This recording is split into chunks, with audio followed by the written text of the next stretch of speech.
телезрители, в эфире передача «Открытый диалог» и ведущая этого выпуска я, Еңлік Жарасқызы.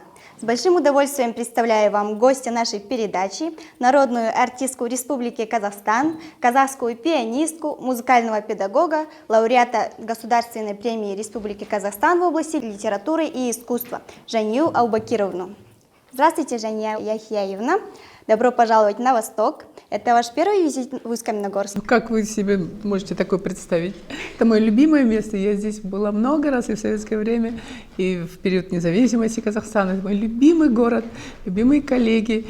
И в вашем университете я, кажется, не была, но, естественно, все коллеги... Нет, были, мы выступали здесь, в университете. Встречались, и мастер-классы были, и концерт давали. С удовольствием. Точно а не можно первый узнать, какова цель вашего визита? Чаин-чин. Постречаться с людьми, близкими по идеологии, по ценностям. Я всегда с очень большим волнением выступаю здесь. Вот я последний раз выступала в 2017 году в театре замечательном, на новом инструменте. И каждый раз, приезжая к вам в регион, я получаю энергию. То есть это не бескорыстный визит. Я питаюсь вашими добрыми энергиями и хочу поделиться так что. Хотелось бы узнать, как складывалась ваша творческая жизнь? Это на долгий разговор тогда. Ну, как-нибудь. Как-нибудь не получится. Вот вы мне сказали, что я лауреат Государственной премии литературы и искусства. Она так не называется. Есть у меня орден французский литературы и искусства. Я кавалер ордена литературы и искусств Франции. А я лауреат Государственной премии одной и лауреат другой государственной премии, которая называется премия первого президента мира и прогресса.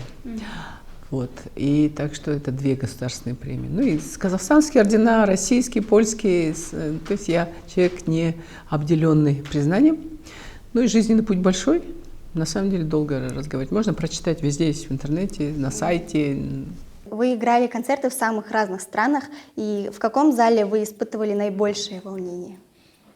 Вы знаете, никогда не бывает концерт без того, чтобы испытывать волнение. Ты всегда волнуешься по одному только поводу. Как бы хорошо сыграть, как бы вот чтобы сила твоя, человеческая энергия, чтобы в этот момент вышла, когда надо, когда люди собрались, и ты играешь. Ты всяко бывает, ты бываешь уставший, ты бываешь там не выспался, ты бываешь не очень готов, чисто психологически. И тогда люди искусства, они такие набожные, да. Куда я комик-тиш? Потому что выход на сцену — это всегда очень большое испытание, потому что на сцене может произойти все, что угодно. Ты можешь быть абсолютно 100%, 200% готов, а что-то пойдет не так. Потом зависит от аудитории тоже. Но почти всегда, конечно, это такой особый момент творчества, когда ты не ради себя стараешься, не так, чтобы себя показать, там, посмотреть, какая я артистка, а чтобы ты передал красоту исполняемого произведения, глубину, содержание, и чтобы люди это вот почувствовали, и чтобы была обратная связь, чтобы они сказали: о, вот это мы вот так слышим тоже и понимаем, какая красота. Вот так вот.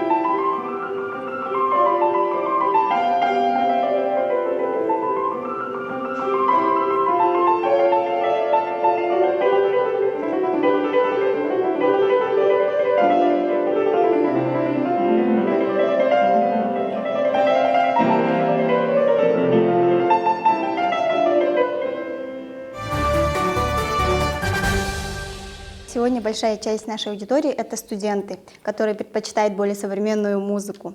И как вы думаете, как научить человека слушать классическую музыку, или это приходит с возрастом? Это приходит и с возрастом, и потом вообще человека чему-либо научить невозможно. Человек может только научиться. То есть у него сдень-спол, говорит, то есть он должен хотеть чему-то научиться, он хотеть чему-то не элементарному, а такому сложному, должен интересоваться, должен поискать ресурс, где он может это получить.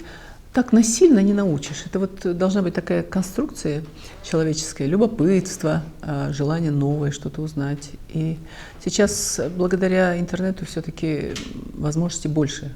Кому надо, те все слушают и видят, и знают, и интересуются. И независимо от того, музыканты ты, специалисты или любители. А насколько мне известно, в этом году 33 года, как вы на сцене. Оглядываясь назад, вы бы хотели что-либо изменить из прошлого? На самом деле не 33 года, Больше? больше. Но просто когда я отмечала 30-летие творческой деятельности, вернее, 30-летие я отмечала там, в каком-то году, в 7-м году. А уже в 17-м году мне не захотелось говорить 40-летие, потому что это как-то уж слишком печально. И я снова сказала 30-летие, и хоть бы один человек в стране сказал: Женя, а вы же отмечали 30-летие.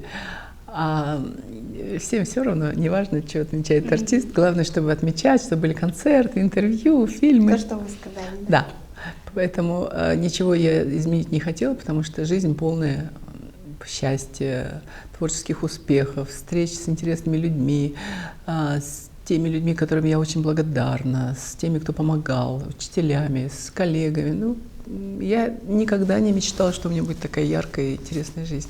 А кем вы бы стали, если не пианисткой? Экономистом, кандидатом или доктором экономических наук. Если бы в советское время, я бы, наверное, преподавала, профессором стала, может, академиком, как мой папа. А если бы меня отдали в экономику, не знаю, может, банкиршей была, финансист. Скорее всего, экономистом была. Как говорится, жизнь как пианино, с черными и белыми полосами. Но живя, нельзя забывать, что черные клавиши тоже создают музыку. И я желаю, чтобы ваша мелодия жизни была самой изумительной. Огромное спасибо за уделенное время, за искренний разговор и приятную беседу. Спасибо. С вами была программа «Открытый диалог». До скорых встреч!